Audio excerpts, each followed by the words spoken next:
She fixed an engine in the middle of nowhere the next morning. A millionaire sent a helicopter to change her life forever. Clara Morgan lived in a small, quiet town surrounded by thick forests and dusty roads. The kind of town where everyone knew each other and life moved slowly.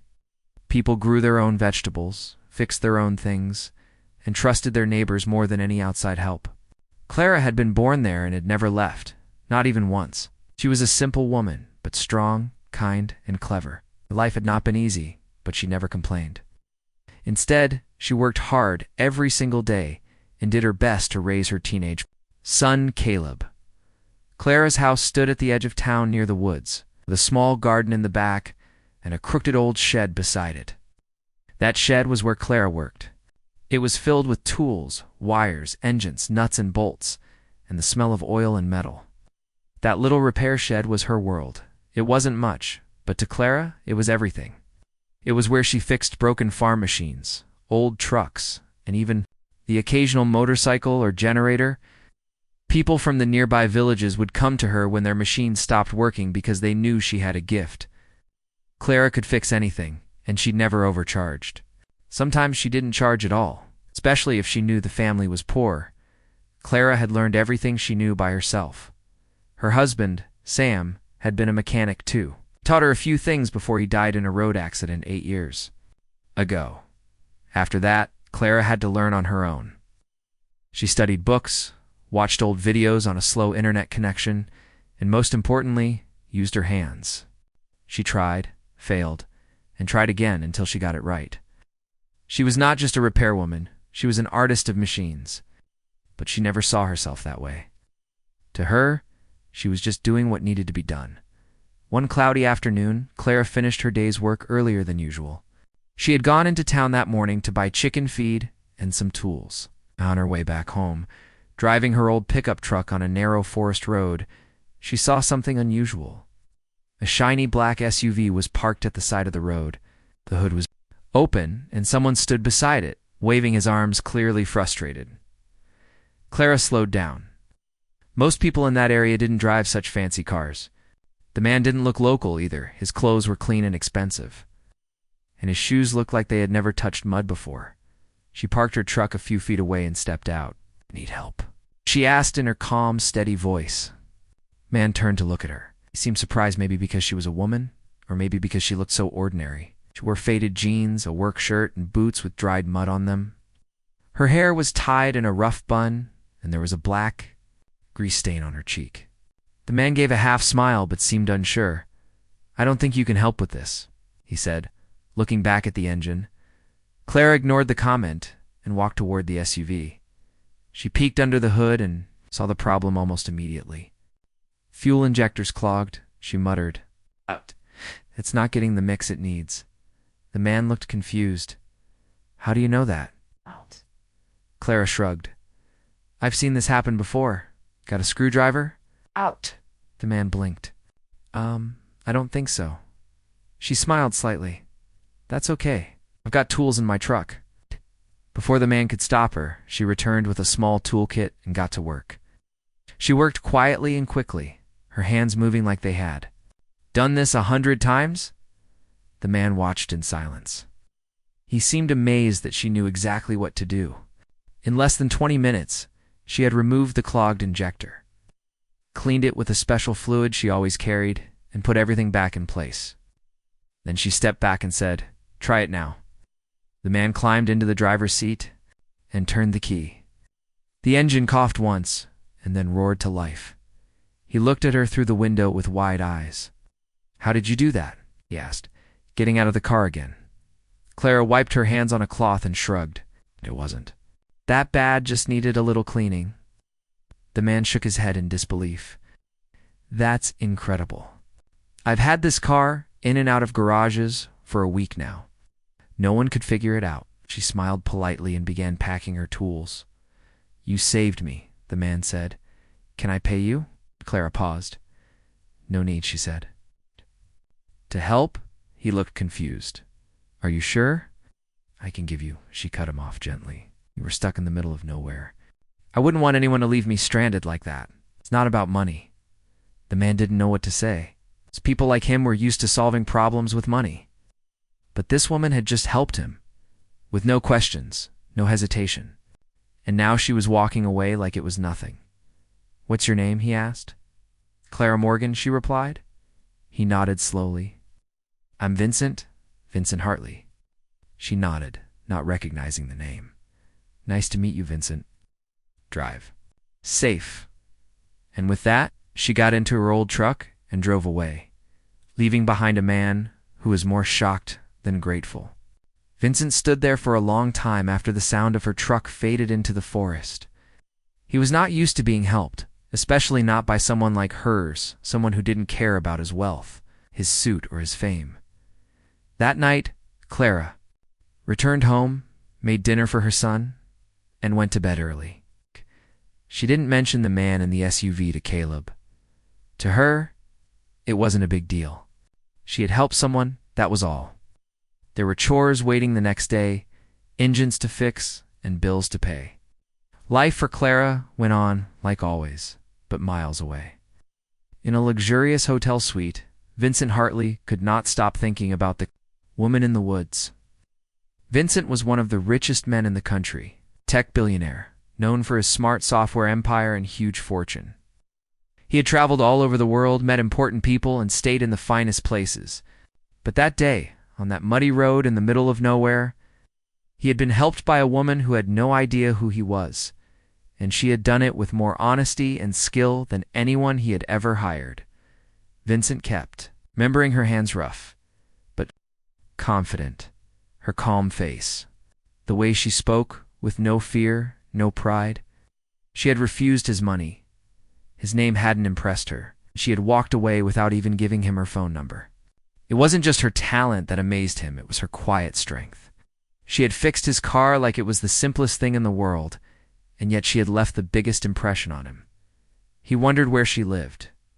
Who was she, really? Did she'll always help strangers like that? Did she know how rare she was? Couldn't shake the feeling that this woman had done more than just fix his engine. She had fixed something inside him, to something he didn't know was broken, back in her small wooden house. Clara slept peacefully. She had no idea that her simple act of kindness was about to change her life forever. She had lived many hard years, always putting others first, always giving more than she had. She never asked for attention, never chased rewards. But sometimes, life has a strange way of repaying quiet heroes. The next morning would not be an ordinary day. Something was coming, something big. But for now, the stars shone quietly over the trees, and the forest slept around Clara's home, like a gentle guardian. She had no idea that the man she had helped just hours ago was planning to return. Not in a car this time, but in something much grander, and with a gift she could never have imagined. Clara woke up the next morning like she always did, before the sun had even fully risen. The soft light coming through the window touched the old wooden walls of her house as she stretched and slowly sat up. The floor was cold, and the sound of birds outside told her it would be a clear day. She had no idea that something unusual had begun to move quietly in the background of her life. To her, it was just another morning, and she had work to do. She fed the chickens, checked the goats, and made breakfast for her son, Caleb. He grumbled as usual, still half asleep, and she smiled. Knowing it was just a part of being a teenager, Clara didn't have much, but she made sure her son never went hungry. She packed him a lunch for school, kissed him on the head, and reminded him to be kind, work hard, and keep his head up. It was the same reminder every day. After Caleb left, Clara returned to her small repair shed. A tractor from a neighbor's farm was waiting for her. Its engine wouldn't start, and she suspected the problem was somewhere in the ignition system. As she worked, her hands covered in grease and her face focused, she didn't think much about the man she had helped the day before.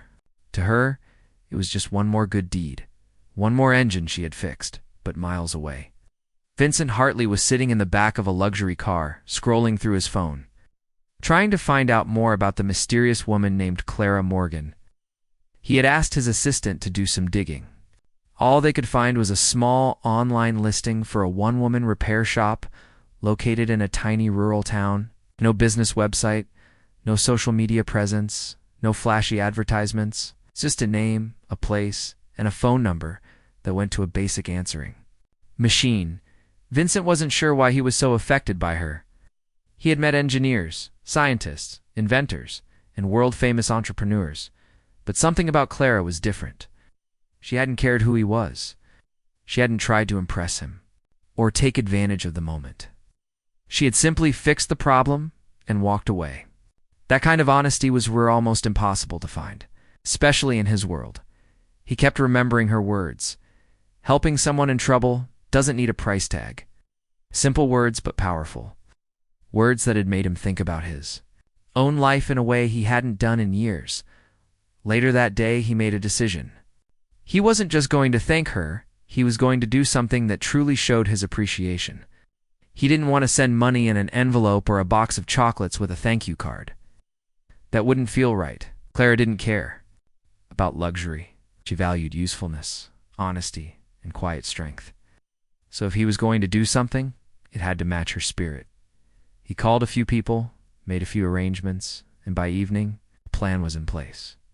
Back in her town, Clara finished repairing the tractor just before sunset. She leaned back, wiped her forehead, and looked at the old fields around her. The land was dry, the tools were getting older, and the roof of her shed still leaked when it rained. But it was hers, and she was proud of it. She didn't need more, at least that's what she thought. The next morning, as Clara was pouring feed into a bowl for her chickens, a loud sound filled the sky. At first, she thought it was thunder, though the skies were clear. Then she looked up and froze. A large black helicopter was flying low over the trees and slowly descending. The wind from its blades shook the tall grass and sent chickens running. In every direction, Caleb came running from the house, his eyes wide with disbelief, as the neighbors began to gather along the fences, staring in awe. No one had ever seen a helicopter land here before, not even during emergencies. Clara stood still, shielding her eyes with her hand, watching as the helicopter settled in her field, just a few meters away from her shed. The wind was so strong that her hair came loose from its bun, flying around her face. When the blades finally stopped spinning, the door opened. A man stepped out, dressed in jeans, a simple jacket, and sneakers. He looked nothing like the man she had met on the forest road, but Clara recognized him instantly. Vincent Hartley walked toward her, smiling. In his hand, he carried a brown envelope. People watched from a distance, whispering, curious and confused. Clara blinked. "What are you doing here?" Vincent smiled. "I came to say thank you properly." She looked around. "With a helicopter," he laughed. "It's faster than getting stuck again on the road." She gave a small smile, but she was still confused. "I told you you didn't owe me anything." "I know," he said, his voice calm. "But that's the thing. You helped me even when I was a stranger. You didn't ask who I was or what I could give you. You just fixed the problem. It meant something to me, Clara. It reminded me of what real value looks like." Clara didn't know what to say. Vincent handed her the envelope. She opened it carefully and pulled out the papers. Her eyes scanned the words slowly. It took her a moment to understand what she was looking at. It was a deed, a legal document. "Ownership papers. I bought you a new garage," Vincent explained. "It's fully equipped. Tools, machines, even a small office. It's not too far from here, just outside town. It's yours now." Clara stared at him, shocked. "You bought me a garage?" He nodded. "And there's a fund. $250,000. For supplies, repairs, maybe even hiring a few people. I want you to keep doing what you're doing, but with better tools, more space, and more help." She held the papers in shaking hands. "Why would you do this?" "Because the world needs more people like you," he said. "You reminded me that not everything is about money and power. Sometimes it's about showing up, fixing what's broken, doing the right thing without asking for applause." Clara's throat tightened. She had spent so many years working in silence, unnoticed and uncelebrated. This kind of attention felt overwhelming, almost unreal. "I don't know what to say," she whispered. Then don't say anything, Vincent replied gently. Just accept it. The townspeople clapped softly from a distance, still unsure what exactly had just happened, but feeling that something special was taking place. Clara's son ran over and hugged her tightly. Mom, this is amazing. 4. The first time in many years, Clara felt seen, not just as a mechanic, not just as a widow or a mother, but as someone who mattered. Later, after the helicopter took off again, and the wind had settled, Clara stood alone in the field, looking. At the empty space where it had landed, her heart was full. She didn't ask for this. She didn't expect it. But it had come to her not because she wanted something in return, but because she had given without expecting anything. That night, as she sat at the kitchen table with Caleb, she showed him the plans for the new garage. He looked at them with wide eyes, then back at her. You really fixed a billionaire's car, Mom, she chuckled. I didn't know he was a billionaire at the time, but you still helped him. I'd have helped anyone, she said. It didn't matter who he was. Caleb nodded slowly. That's why he came back. Clara smiled. Maybe. But deep down, she knew something had shifted. Her small act had opened a door to a future she had never dreamed of. And while she was still the same woman with the same boots, same house, and same simple life, something had changed forever. Not just for her, but perhaps for others. Two might believe that good things only happen to people in big cities or people with big dreams. Now she knew something different. Sometimes just doing what's right, even on a quiet road in the middle of nowhere, can lead to something beyond imagination, and this was just the beginning. The day after the helicopter visit, Clara Morgan still couldn't believe what had happened. She woke up early, just like she always did, but something inside her felt different. It wasn't a dream. She had the documents to prove it. The new garage was real. The money was real. But even more than that, the feeling that someone had noticed her effort, her struggle, and her quiet work, that feeling was what made her heart feel full. She went about her usual chores, feeding the chickens, milking the goats, and making breakfast for Caleb. Her son kept smiling at her as if something amazing had happened to both of them, and it had. Their lives were about to change. Not because Clara had asked for it, but because someone she helped for free wanted to return the favor in the biggest way possible. But Clara had never been the kind of woman who let gifts make her lazy. That same morning, she walked to her old shed and fixed a broken grass cutter that belonged to a local farmer. Her hands moved with the same careful strength they always had. Grease covered her fingers. She wiped sweat from her forehead with the back of her sleeve. Even though she now had a garage being built in her name, Clara didn't wait for anything. She kept working. Over the next few days, news began to spread in the town. People talked about the helicopter, the billionaire, and the surprise visit. Some were shocked, some were proud, some couldn't believe it. Others nodded their heads and said, of course it was Clara. If anyone deserves it, it's her. Then, one sunny afternoon, 2 black SUVs came down the dusty road and stopped in front of Clara's house. Out came a team of engineers, architects, and workers. They introduced themselves politely and told Clara they were here to build the garage Vincent Hartley had promised. Clara was surprised by how fast everything was moving. They showed her blueprints, asked her where she wanted the building to stand, gave her choices about the design. She had never thought about designing her own place before. Her old shed had just been there, something she used because she had no other option. But now, they asked her questions like, do you want skylights? Do you want a small office space inside? How many workbenches do you want? Clara paused for a long time. She wasn't used to being asked what she wanted. She had always worked with what she had. But now, she allowed herself to think. Bigger not for herself, but for the people she could help in the future. She smiled and pointed to a piece of the land not far from her shed. Build it there, she said. I want to keep my old shed too. It's part of my journey. The workers nodded. Within 2 days, they had cleared the land, marked the area, and started pouring the foundation. Trucks arrived carrying materials she had only ever seen in magazines: glass panels, modern tools, steel doors, and rows of heavy-duty equipment. Caleb came running every day after school to watch the garage take shape. He looked at his mother with admiration, and she could see pride in his eyes that she hadn't seen before. One evening, as they sat on the front porch, Caleb asked, "Mom, do you think people like us can really have big things?" Clara looked at him and said, "We already have big things. It's just not the kind you always see with your eyes." He nodded thoughtfully, then said, "But now we have both." She laughed gently and ruffled his hair.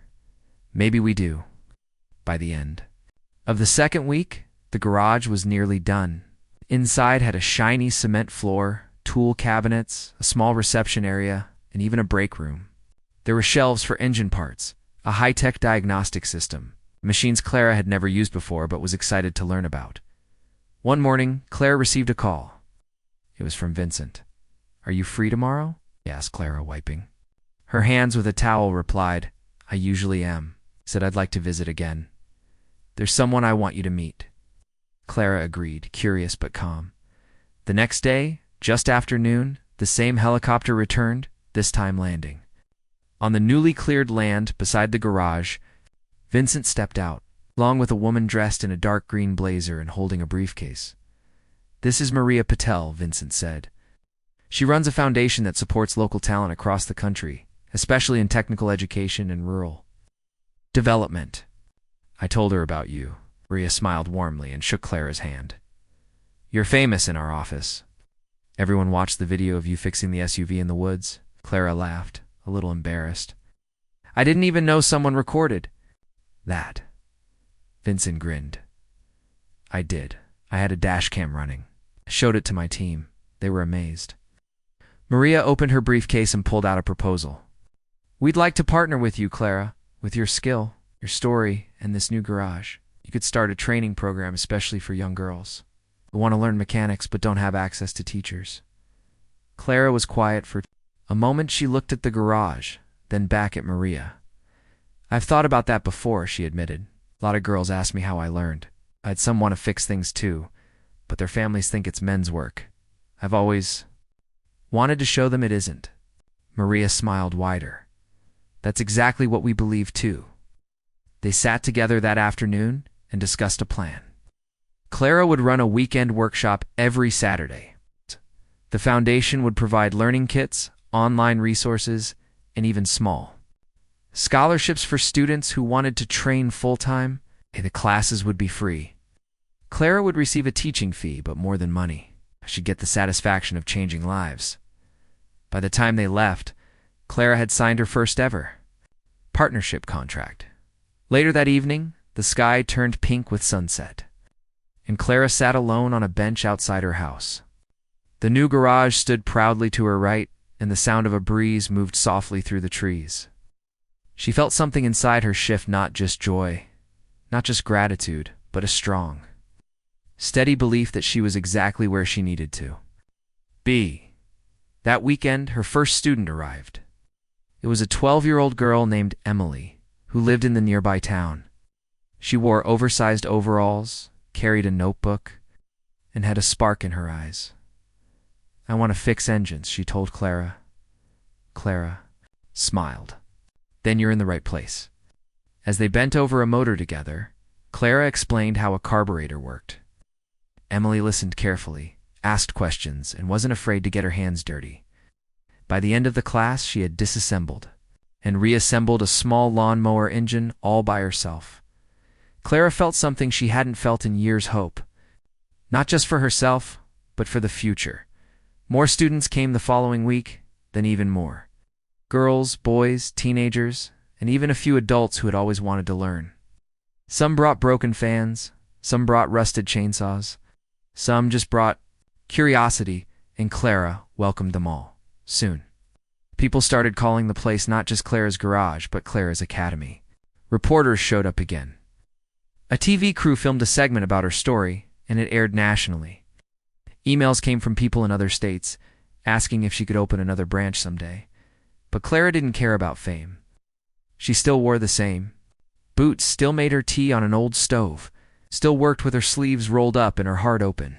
She wasn't trying to become a celebrity. She just wanted to keep doing what she loved in now. She was doing it with purpose. One evening, she closed the garage and turned off the lights. She looked at her hands, still rough, still stained with oil, But now, those hands were building not just machines, but futures. Vincent called again that night. They spoke for almost an hour, not about business, but about life, about purpose, about where they came from and where they were going. "You changed my life," Vincent said. Clara chuckled. "All I did was clean your fuel injector." "No," he said. "You reminded me of something I had forgotten. That real value isn't always in numbers and deals. Sometimes it's in people who do the right thing when no one's watching." Clara didn't reply right away. She looked out her window at the stars above the trees. "I just fixed what was broken," she finally said. Vincent smiled through the phone. "And in doing that, you fixed more than you'll ever know." The air felt different in Clara Morgan's little town now. The quiet repair woman who used to fix broken tractors and old lawnmowers in her wooden shed had become a name people knew far beyond the edges of the forest. Yet Clara herself hadn't changed. She still woke up early, fed her chickens, boiled tea on the same stove, and worked with her hands in the same quiet, careful way she always had. The only real difference was the large, modern garage beside her old shed. It stood proudly with smooth cement floors, shiny tool cabinets, and workbenches that could hold engines bigger than anything Clara had ever repaired in the past. A small sign above the entrance read, "Clara's Garage and Academy." It wasn't flashy, just simple wooden letters, but to Clara, that name meant everything. What had started as a surprise gift from Vincent Hartley had slowly turned into something even greater. Clara now spent her weekdays repairing machines and her Saturdays teaching others how to do the same. At first, she wasn't sure if people would come, but they did. One by one, they arrived. Teenage girls who had always been told, "This isn't for you," came with wide eyes and curious minds. Boys who had dropped out of school showed up, eager to learn something useful. Even a few women in their 30s and 40s came, saying they had always wanted to learn how machines worked, but never had the chance. Clara welcomed everyone with the same warm smile and patient tone. She taught them how to hold a wrench properly, how to listen to the sounds of an engine, and how to recognize problems with just a glance under the hood. She didn't use big words or complicated explanations. She made it simple. She made it real. Soon, word spread. Videos of her classes were posted online by visitors and students. One video showed Clara teaching a group of young girls how to change oil in a motorcycle engine. Another showed her explaining how pistons move with the rhythm of fire and air, turning fuel into power. These videos went viral. People from big cities started writing articles about her, calling her the grease angel and the forest mechanic. Some newspapers said she was redefining technical education for rural India. Others said she was a true example of skill, grit, and grace. At first, Clara found all the attention strange. She didn't understand why people were so amazed. "I'm just teaching what I know," she would say. But over time, she realized it wasn't just the machines she was fixing, it was people's beliefs. She was proving that someone from a small town, someone who had no formal degree, could still build something meaningful. One afternoon, Clara was teaching a class when she noticed a girl standing quietly at the back. She looked about 15 years old, wore a tattered kurta, and held her hands behind her back. Clara walked over gently. "Would you like to join us?" she asked.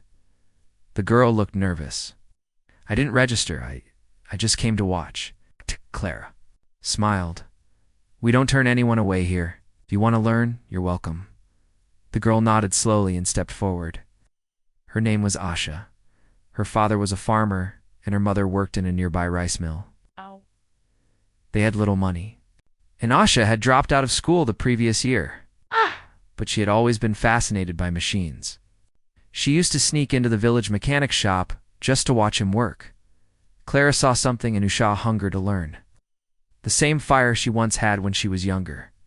She gave Asha a pair of gloves and pointed her to a half-disassembled scooter engine. "See how much you already know," she said, within minutes. Asha was handling tools like she had used them for years. Her fingers moved with confidence, and her eyes sparkled with excitement. Clara couldn't stop smiling.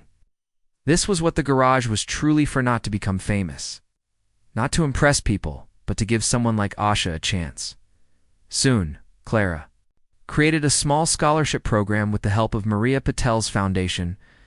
It covered transport, meals, and learning materials for girls who couldn't afford them. She named the program after her late husband, calling it the Sam Morgan Skill Fund. Every time she saw a new girl walk through the garage doors, she thought of how proud Sam would have been. One evening, Clara stood outside, watching the sky turn shades of orange and purple. The garage lights were still on behind her.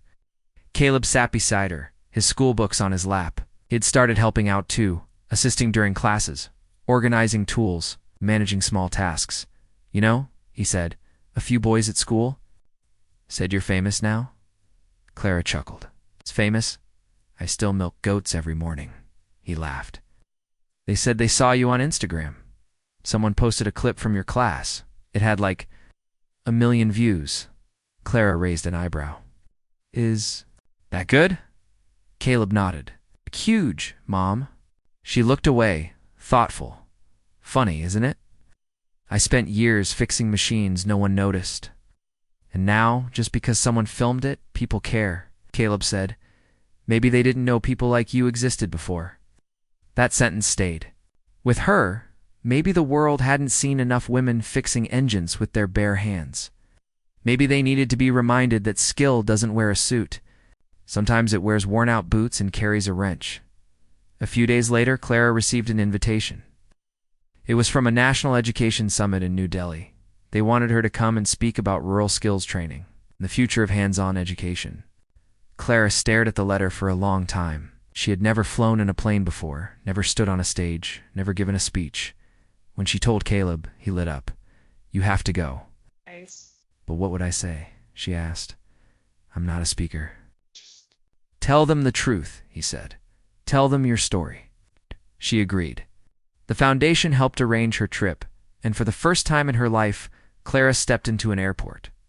She wore a simple cotton sari, carried a small bag, and clutched a folded piece of paper where she had written some points to say. When she arrived at the summit, she was surprised to see cameras, lights, and rows of people in suits. They introduced her as the woman who turned a broken road into a bridge of opportunity.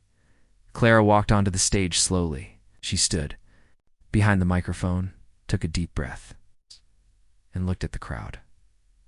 "I don't know many big words," she began, "and I don't have a degree. But I do know how to fix things, know how to listen to an engine. I know how to make a broken machine live again. I've learned something important. When you teach someone to fix what's broken, you're not just teaching them about machines. You're teaching them about life." The room was silent. She continued. "In my village, girls are told to cook, to clean, but not to build. I believed otherwise. Today I teach those girls. And I've seen what happens when you give someone the tools to believe in themselves." When she finished, the audience stood up and clapped. Some had tears in their eyes. A well-known education minister came forward and shook her hand. "You've said more in 5 minutes than many people say in hours," he told her. When she returned home, the town greeted her with flowers and cheers. But Clara, as always, smiled shyly and said, "It was just a short trip." That evening, she was back in her old clothes, cleaning grease from a tractor engine. Weeks passed and the garage continued to grow. A local TV crew came to make a short documentary about Clara and her students. They filmed her teaching, laughing with her learners, and fixing machines like it was second nature. During one interview, a journalist asked her, "What's the most important thing you've taught these girls?" Clara paused.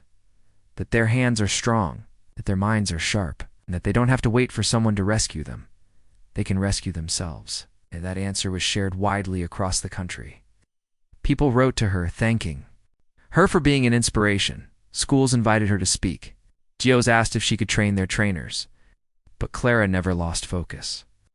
Her heart remained in her garage, among the tools, machines, and eager young minds. One Saturday afternoon, Asha, the first girl she taught, stayed behind after class. "I want to open my own repair shop someday," she said softly. Clara looked at her proudly. "Then you will." Asha smiled. But only if you promise to visit it once I open it. Clara laughed. I'll be your first customer. As the sun dipped below the trees and the golden light touched the edges of the garage, Clara looked around and felt something she hadn't felt in years. Peace. She had walked a long, difficult road. She had carried pain, struggled in silence, and worked with no recognition. But now all of it had led to this, a place where learning grew, where confidence was born, where broken things were not thrown away, but made whole again. And through it all, she remained the same Clara Simple, strong and quietly extraordinary. Even after everything that had happened, the surprise helicopter, the new garage, the training program, and the national praise, Clara Morgan never let it all change who she was inside. She still wore the same old boots, still tied her hair. In the same simple way, still drank her morning tea while sitting on the porch, listening to the birds as the sun rose behind the trees. Fame had come to her quietly, just like she always came to her work. It hadn't arrived with loud speeches or flashing lights. It had arrived in the sound of a grateful engine, the smile of a student who learned to hold a tool for the first time, the steady footsteps of girls who now walked with pride because someone believed in their strength, even though reporters and social workers often called Clara extraordinary. She didn't see herself that way. She often told her students, "I'm just someone who decided to keep going, even when everything felt broken." The garage had grown into something more than Clara ever imagined. What began as a personal repair shed had become a space for learning, healing, and transformation. People who once thought they had no future now came through her doors and discovered they had something valuable inside them: skill, purpose, and dignity. One morning, while working on a rusty generator, Clara heard a familiar sound overhead. It was the soft thumping of helicopter blades. She looked up and smiled. The black helicopter that had once shocked her now felt like an old friend. It circled gently and landed once again on the open patch near her garage. Out stepped Vincent. Hartley, he was wearing a plain white shirt and jeans, and he walked toward her with a calm smile on his face.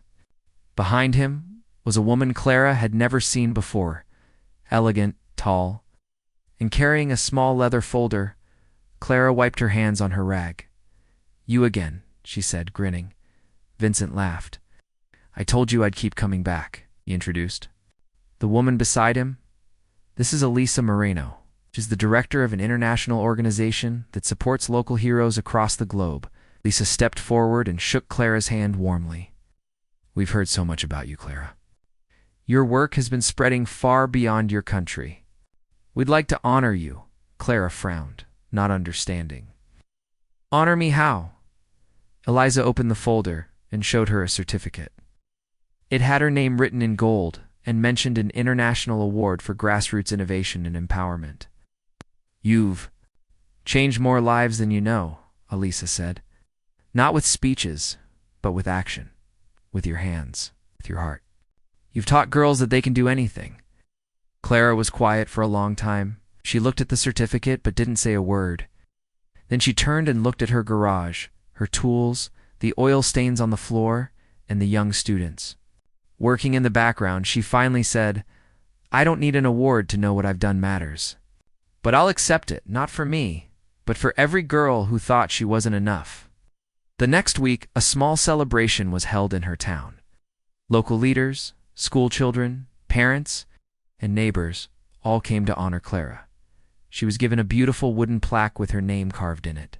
Her students gave her handmade cards, and some even brought small gifts: flowers, a painted wrench, and a framed picture of their first day in the garage. Clara stood in front of the crowd and spoke slowly, as she always did. "I've fixed a lot of engines in my life," she said. "Some were simple, some were very broken. But the most difficult thing to fix is not a machine, it's a person who has been told they can't do something. I was once that person. I lost my husband early.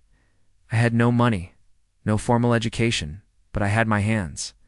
I had my mind. I had my will. That was enough." People clapped. Some wiped tears from their eyes.